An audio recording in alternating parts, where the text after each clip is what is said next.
안녕하세요. 이상철 교수입니다. 이번 시간에는 챕터 3 기술 통계 분석 중에서 수치형 자료에 대해서 배워보도록 하겠습니다. 우리 첫 시간에는 표본이 모집단과 표본에 대해서 설명을 했고 표본이 왜 중요한지 설명을 드렸죠. 그 다음에 표본을 하기 때문에 오차범위가 존재한다고 배웠고요. 그 오차범위에 대해서 이제 확률은 우리가 다음번에 우리가 챕터 4에서부터 다시 또 설명을 드릴 겁니다. 그 전에 통계학은 크게 기술통계학과 추리통계학으로 나눠진다 그랬고 기술통계학도 우리가 자료의 구분에 따라서 두 가지로 쪼개진다 그랬죠. 그래서 자료의 지난 시간에 배웠던 거는 자료의 형태에 대해서 배웠고 그 자료의 형태 중에서 범주형 자료와 수치형 자료 두 가지가 있는데 범주형 자료를 어떻게 정리 요약하는지를 배웠습니다. 오늘은 기술 통계의 나머지 부분에 대해서 배울 텐데 수치형 자료, 자료의 형태가 수치형 자료일 때죠. 수치형 자료는 척도로 보면 등간 척도와 비율 척도 이 두 가지로 구성이 돼서 움직이는데 대부분의 우리들이 하는 자료들의 형태는 대부분 이런 수치형 자료가 많습니다. 그죠?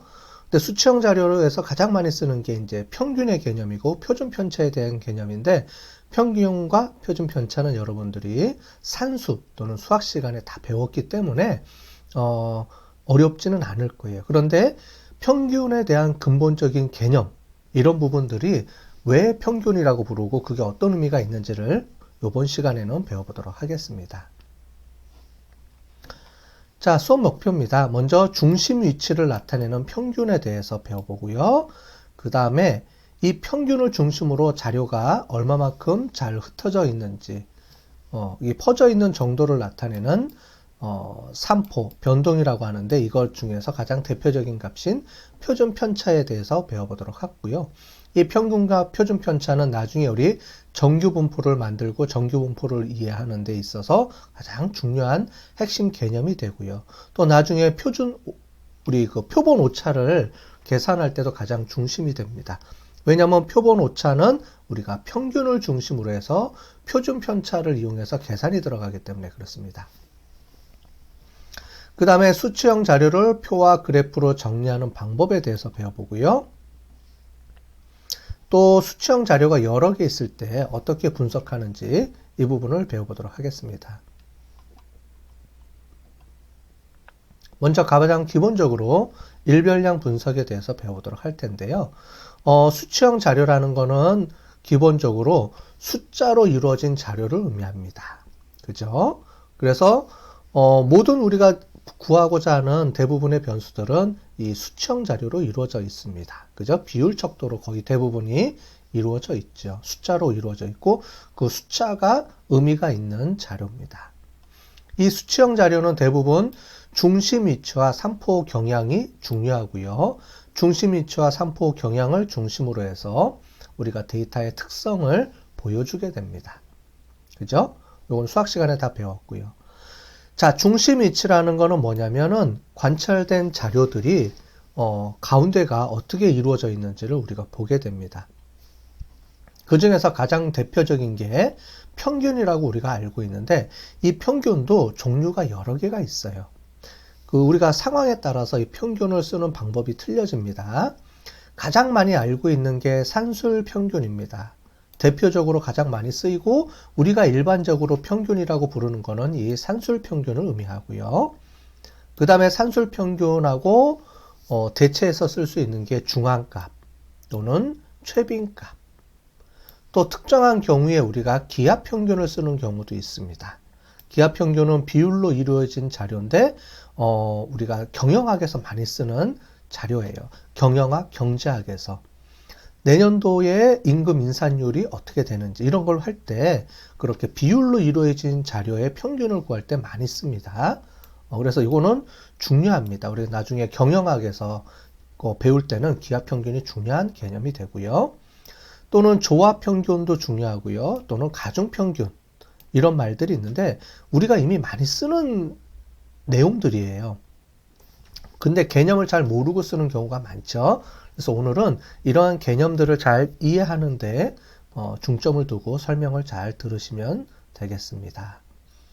자, 산포 경향입니다. 산포 경향은 데이터가 중심 위치, 어떤 대표값, 이게 평균이라고 했는데 대표값이 중요한 게 대표값도 중요하지만 이 대표값이 실제로 의미가 있는 대표값이냐, 의미가 있는 중앙값인지를 우리가 파악하고자 할 때는 삼포 경향, 즉 데이터가 평균으로부터 얼마나 많이 모여 있는지 이게 중요하겠죠. 많이 흩어져 있으면은 평균의 의미가 점점 희석해집니다.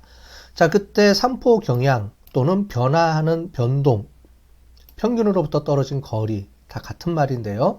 그때 많이 쓰는 개념이 범위, 편차, 분산, 표준 편차인데 아마 분산과 표준 편차를 여러분들이 가장 많이 들어봤을 겁니다. 이 개념이 어떤 건지, 분산이 뭐고 표준 편차가 뭔지 오늘 확실하게 배워보도록 하겠습니다. 자, 예제를 한번 들어볼게요. 우리가 숫자를 가지고 계산해 보면 확실히 눈에 정리가 잘 되기 때문에 숫자를 가지고 한번 보겠습니다. 자, 우리 경영통계의 수학학생의 몸무게를 분석한다고 해봅시다.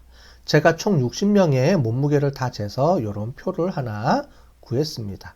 1번 학생은 40kg, 70kg 이렇게 해서 구했어요. 자, 그러면 우리가 경영통계 수강생의 몸무게를 얼마예요? 라고 물어보죠, 사람들이. 또는 보고서에 이걸 적어야 돼요. 그러면 어떤 방식으로 적는 게 가장 좋을까요? 우리 기술통계학은 어떤 우리가 갖고 있는 자료를 정리 요약하는 거잖아요. 자, 그러면 우리가 범주형 자료를 지난번에 배웠습니다. 범주형 자료는 그룹으로 나눠져 있어요, 이미. 그래서 남자, 여자 이렇게 나눠져 있고 남자가 몇 명, 여자가 몇 명 이런 식으로 표로 정리한다 그랬습니다. 그리고 거기는 그걸 평균이 중요하지 않다 그랬죠. 의미가 없다 그랬습니다. 근데 이런 연속 자료는 몇 명 하기가 너무 애매하죠. 그죠? 워낙 연속적인 수치는 각각 개별 값들이 다 개별 값으로 인식이 되기 때문에 그래요. 그래서 이거를 우리가 가장 많이 정리 요약해서 쓰는 개념이 우리가 평균에 대한 개념입니다. 평균은 이 전체의 값의 대표값을 의미하기 때문에 그래요. 그래서 이렇게 보통 많이 하죠. 그 중에서 가장 대표적인 게 산술평균이라고 부릅니다. 그죠? 산술평균. 산술평균은 자료의 중심 경향, 즉 뭐냐면 무게중심, 가운데값, 이거를 의미합니다. 그래서 전체 자료를 대표할 수 있는 대표값으로 우리가 사용을 해요. 그죠? 그래서 어떻게 하느냐? 이런 공식이 있습니다. 그래서 뭐냐면 모든 값들을 다 더해줍니다. 그죠? 다 더해주는 값이에요. 자, 그런데 이렇게 x1 더해주고 x2 더해주고 우리가 총 아까 전에 60명을 조사했으니까 x 60번까지 다 더해줘라 라고 표기하기가 너무 어렵죠. 그래서 이런 공식을 대표하는 게 뭐냐면 시그마라는 겁니다. 여러분들이 수학 시간에 배웠던 시그마는 이런 것들을 다 더해주라는 의미입니다. 더하기 이렇게 60번, 1000개, 10,000개 이렇게 쓰기가 너무 어렵죠. 그래서 수학에서 공식을 사용하는 거는 우리가 나타내는 표현되는 값들을 좀 요약하고 줄여주는 방법으로 기호로서 표시하는 겁니다. 그게 공식이에요. 이렇게 시그마로 표시를 합니다. 그죠? 그래서 이렇게 표시를 해줍니다. 근데 실제로는 시그마는 간단합니다. 다 더해주세요. 이거예요. 어려운 게 없어요. 그냥 그거를 말로 표현하기보다는 이런 기호로 표시해주면 사람들이 이거는 다 더해주라는 기호구나 이렇게 인식하는 거죠. 그래서 여러분들 뒤에 이제 계속 앞으로 우리가 공식이 나올 텐데 공식은 어렵다기보다는 공식은 우리가 말로 설명할 거를 간단하게 기호로 표시해주는 거다. 이렇게 이해를 하시면 되겠습니다. 시그마라는 기호는 다 더해주세요 라고 우리가 말을 하는 거를 말로 설명하기가 어렵기 때문에 이렇게 시그마라는 기호로 표시해주면 다 더해주라는 걸로 우리가 이해를 하겠다. 이렇게 되는 겁니다. 자, 더해줬어요. 다 더해주고 나서 어떻게 해주냐면은 총 60개니까 60분의 1로 우리가 정해주는 겁니다. 그죠? 그래서 이 산술평균은 전체의 무게중심이 되는 거예요. 무게중심이. 그래서 다 더해주면 56.43이라고 나오죠. 자, 그럼 무게중심이라는 게 어떤 개념인지 한번 보도록 하겠습니다. 무게중심은 시소라고 보시면 돼요. 시소. 그죠? 그래서 이렇게 데이터들이 흩어져 있는데 이 데이터들을 중심으로 가운데 값으로 이렇게 정리가 돼준 겁니다. 자, 그래서 어떻게 보시냐면은 여기서 요 차이가 있어요. 평균을 중심으로 해서 다 더해주면 0이 됩니다. 그게 바로 평균의 의미예요. 그런데 이렇게 얘기하는 사람이 있어요. 우리가 간혹 얘기할 때 전체 중에 몸무게의 반은 평균보다 작아요. 당연한 말이죠. 그런데 그렇게 얘기를 하는, 표현하는 사람들이 있다는 거예요. 그래서 평균에 대한 개념은 이미 그 자체가 평균을 중심으로 해서 왼쪽과 오른쪽은 다 더해주면 0이 되는 값이 바로 평균입니다. 무게중심이 되는 거죠. 자, 이렇게 표시하는 거 말고 이렇게 표시하는 방법도 있습니다. 자, 40kg이 있고요. 그 다음에 50kg, 60kg 사람이 있습니다. 자, 그러면 우리가 요 평균이라는 말은 이렇게 평균을 그으면 요 사람 값을 여기다가 부어주고, 그래서 요런 큰 사람들을 이렇게 부해주고 하면 모든 사람을 다 똑같이 나눴을 때 어떻게 나오냐면은 이렇게 뒤죽박죽인 사람들의 몸무게를 나눠주면 어떻게 되냐면 이렇게 똑같이 나옵니다. 그게 몇 킬로그램이냐? 56.43kg으로 다 동일하다는 거예요. 몇 명이 60명을 전부 다 56.43으로 나눠주면 모든 몸무게가 똑같이 나온다. 이렇게 되는 겁니다. 평균의 의미예요. 평균은 60명을 우리가 전체 모든 몸무게를 다 똑같이 60분의 1로 나눴을 때 똑같이 56.43으로 똑같이 균등하게 나눠지는 몸무게. 또 그렇게 표현할 수도 있고요. 또는 우리가 얘기할 때는 가운데 값, 모든 사람의 몸무게를 다 더했을 때 가장 가운데 값. 이렇게 됩니다. 그래서 항상 중심 위치를 보면 왼쪽 오른쪽이 다 더하면 0이다라는 말이에요. 이런 말로도 표시할 수도 있고요. 아니면 이렇게 막대 그래프로 표시해주면 모든 사람의 몸무게의 그 기준이 똑같다라고 하는 겁니다. 그래서 이거를 뭐라고 부르냐면은 편차라고 불러요. 편차. 그래서 편차는 다 더해주면 0이 되는 겁니다. 즉 이쪽을 다 더해준 값과 이쪽을 다 더해준 값을 합치면 어떻게 돼요? 이쪽은 마이너스 값이고요. 이쪽은 플러스 값인데 이거를 다 더해주면 0이 되는 값. 그게 가운데 값, 중심 위치, 중심 위치다. 이렇게 이해를 하시면 되겠습니다. 평균의 의미를 아시겠죠? 그렇기 때문에 평균을 우리가 일반적으로 어떤 그런 수치에 있어서 변수를 정리 요약하는 데 있어서 가장 대표값으로 우리가 활용할 수 있다라고 부르는 의미입니다. 이런 편차는 나중에 표준 편차로 가서 또 설명을 드릴게요. 그런데 이러한 산술 평균이 무조건 다 맞는 건 아닙니다. 산술 평균에 문제가 있죠. 자, 뭐냐면은 보통 우리가 이렇게 이해를 하고 평균을 계산을 하는데 실제로 보면 이거의 평균, 이렇게 평균 나눠보면 가운데 값이 없어도 이렇게 평균을 우리가 이렇게 잡을 수가 있어요. 즉, 실제로 우리는 가운데에 가장 많은 값들이 모여 있을 거다라고 생각하는데 실제로 보면 아무것도 없어도 가운데 값으로 우리가 평균을 잡을 수가 있다는 거예요. 그 이유는 뭐냐면 이렇게 이상한 값들이 존재하면 평균의 의미가 없어지게 된다는 겁니다. 그래서 나중에 우리가 배우겠지만 이런 것들을 우리가 이상치라고 얘기를 하는데요. 이 이상치에 따라서 평균이 문제가 있기 때문에 이 이상치를 제거를 해줘야지만 평균이 평균으로서의 의미를 갖는다는 거예요. 그래서 뒤에 정규분포나 이런 거를 하고 나중에 우리가 데이터 분석을 할 때 이상치를 제거해주는 방법을 먼저 씁니다. 그래서 바로 분석에 들어가지가 않고요. 이상치를 먼저 제거해주고 정규분포 나중에 우리가 배우겠습니다. 따로. 어쨌든 이런 이상치들을 제거해주고 분석에 들어가는데 그렇게 분석해 줄 때 추가적으로 우리가 산술평균을 값만 기술통계학에서 이 자료의 특징을 분석할 때 산술평균만 갖고는 조금 부족하기 때문에 중앙값이라는 거를 같이 보정을 해서 많이 쓰여요. 중앙값은 가운데 값이라 그랬죠. 그래서 산술평균과 중앙값이 거의 일치하면 이 평균이 의미가 있다. 이렇게 보는 거고요. 산술평균과 중앙값이 이상하게 차이가 많이 난다. 그러면 이 데이터는 문제가 있다라고 보는 겁니다. 그래서 실제로 산술평균을 보통 많이 기술통계학에서 쓰는데 보충으로 보완해서 중앙값도 같이 표현해주면 좋겠죠. 특히나 이렇게 중앙값 플러스 또 뭘 표현해 주냐면은 나중에 우리 표준편차라는 값을 씁니다. 표준편차라는 게 바로 이러한 이상값들의 존재 유무를 우리가 알 수 있는 그런 자료로 활용할 수 있기 때문에 그렇습니다.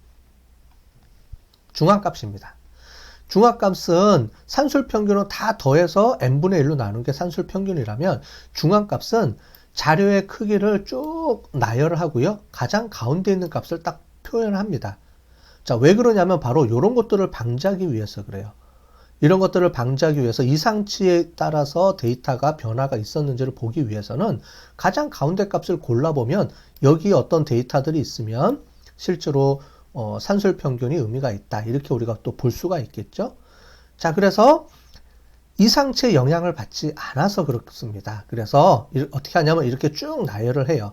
그래서 1번부터 60번까지 몸무게의 순서를 쭉 나열을 하면 그 중간의 값이 나오겠죠. 물론 이 데이터가 홀수면 그 홀수면 딱 가운데 값이 나오지만 짝수일 경우에는 어떻게 주느냐? 짝수일 경우에는 요 두 개를 더한 다음에 이거를 2분의 1로 나눠줍니다. 예를 들자면 자, 그렇게 해서 요거 점수와 요거 점수를 나눠서 56.5 요렇게 나오는 거죠. 자, 그럼 이거하고 우리 산술평균하고 우리 아까 전에 봤던 산술평균하고 보면 56.43, 56.5 거의 일치하죠. 따라서 우리가 구한 산술평균 이 데이터는 의미가 있다 라고 우리가 볼 수 있겠습니다. 자, 최빈값은 발생 빈도가 가장 높은 값입니다.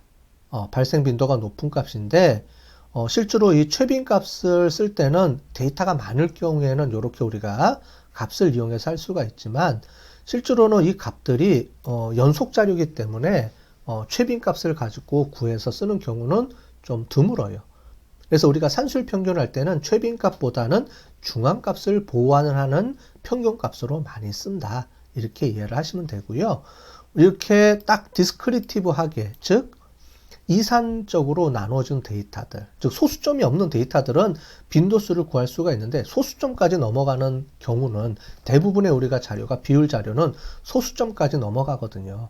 그럴 때는 이렇게 우리가 구하기가 참 어려워요. 그죠? 그래서 최빈값보다는 아까 전에 말씀드린 대로 중앙값을 많이 쓴다. 이렇게 이해를 하시면 되겠습니다.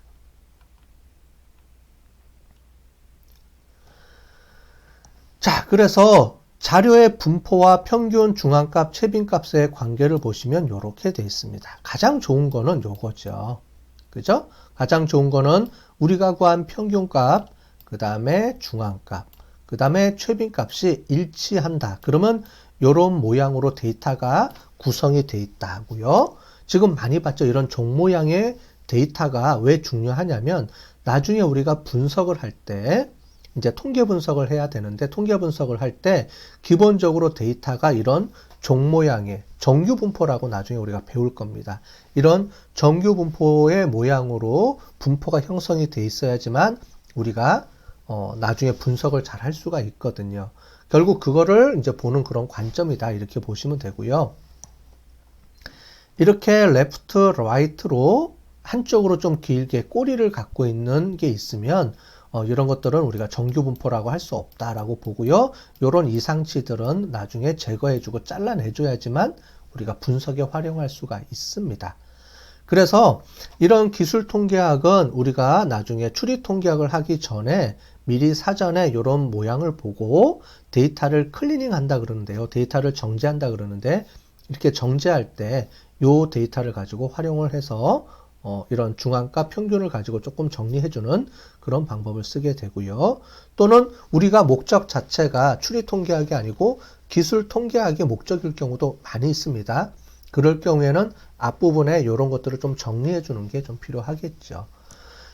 이렇게 외도라고 부르는 게 있는데 이 외도에 대해서는 뒤에 나중에 다시 또 우리가 설명할 기회가 있기 때문에 그때 설명을 드리도록 할게요. 자, 이렇게 나와 있습니다. 그죠? 그래서 가운데 있는 게 중요하다. 이렇게 보시면 될 것 같아요. 다음으로 절단 평균이 있습니다. 트림드 민이라고 하는데요. 이거는 여러분들이 많이 봤어요. 많이 봤는데 이게 절단 평균인지 모르고 우리가 많이 씁니다. 보통 스포츠 경기에서 많이 사용하는데요. 극단치가 있는 경우에 많이 사용합니다. 예를 들어서 스포츠 경기에서 최대값, 최소값을 빼고 계산해요. 보통 우리가 다이빙이라든가 즉 뭐냐면 심판진이 있는 경기가 있죠. 그래서 요번에 뭐 동계올림픽이나 아니면 하계올림픽에 보시면 하계올림픽은 이제 수영 다이빙이라든가 이런 거를 측정할 때 또는 동계올림픽 같은 경우에는 우리 음반 위에서 우리가 하는 그런 피겨스케이트 이런 경우에는 우리가 심판진이 점수를 줍니다. 보통 한 10명 정도 내외에서 점수를 주게 되죠. 또는 뭐 5명 또는 7명, 10명 이렇게 주는데 그 중에서 어떤 특정한 나라, 특정한 사람들이 심판이 점수를 자꾸 높게 주는 경우가 발생할 수가 있겠죠. 그러면 그 심판에 따라서 점수가 편향될 수가 있어요. 그래서 그런 경우에는 보통 이렇게 사람들이 어떤 점수를 주게 되는 그런 경기나 아니면은 사람들의 어떤 편향, 그러니까 즉 심판에 의해서 사람이 점수를 주게 되는 그런 경우에 사람의 어떤 특정 사람의 어떤 값들이 어떤 왜곡을 줄 수 있을 경우에는 앞뒤로 한 명을 빼고 줍니다. 자, 그럴 경우에는 스포츠 경기에서도 많이 사용하는 경우도 있고요. 또 한 가지는 여러분들이 저한테 이제 나중에 그 점수를 주게 되죠. 그죠? 나중에 학기가 다 끝나면은 저한테 이제 강의 평가 점수를 주는데 점수를 잘 줄 수도 있고 또는 점수를 아예 저한테 이제 마음에 안 들어서 점수를 잘 못 주는 사람들도 있겠죠. 이제 그런 사람들을 제외하고 점수를 또 이렇게 평균을 내서 주는 경우도 있어요. 그래서 다양하게 또는 많이 사용합니다. 절단 평균은 실제로 우리가 실생활에서 많이 사용을 하는데 그걸 우리가 절단 평균이라고 안 부르니까 잘 모르고 우리가 사용을 하는 거죠. 예를 들어 보면 아까 전에 그런 예도 있지만 실제로 이런 소득이라든가 이런 거를 계산을 할 때 여기 보면 2014년 국회의원 재산 공개를 했을 때 전체 의원들의 평균을 나타냈더니 97억이에요. 근데 실제로 500억 이상을 제외한 평균을 보면 18억이에요. 그래서 알고 봤더니 500억 이상 재산을 보유한 사람이 4명이 돼요. 이 4명이 들어가니까 평균이 갑자기 뻥 뛴 거죠. 우리가 아까 전에 본 것처럼 우리가 평균에서 이쪽에 있는데 이쪽에 몇 명, 4명, 지금 여기 보면 4명 때문에 여기 있던 평균이 이만큼 올라가서 이렇게 올라가는 거죠. 그죠? 그랬을 때는 이렇게 트림드 평균을 이용을 해서 끝에 양쪽 끝을 제거해주고 하면은 실제로 요만큼만 우리가 계산을 하게 되죠. 아까 전에 이런 것들은 우리가 외도나 이런 걸 보게 되면 이런 것들이 확 눈에 띕니다. 그럴 경우에는 이렇게 트림드 평균이라 그래서 전체적으로 요만큼을 잘라주는 게 필요합니다. 그래서 실제로 보면 이렇게 트림드 평균을 이용해서 계산하는 경우가 많이 있어요. 그래서 그렇게 본다 이렇게 생각하시면 되겠어요.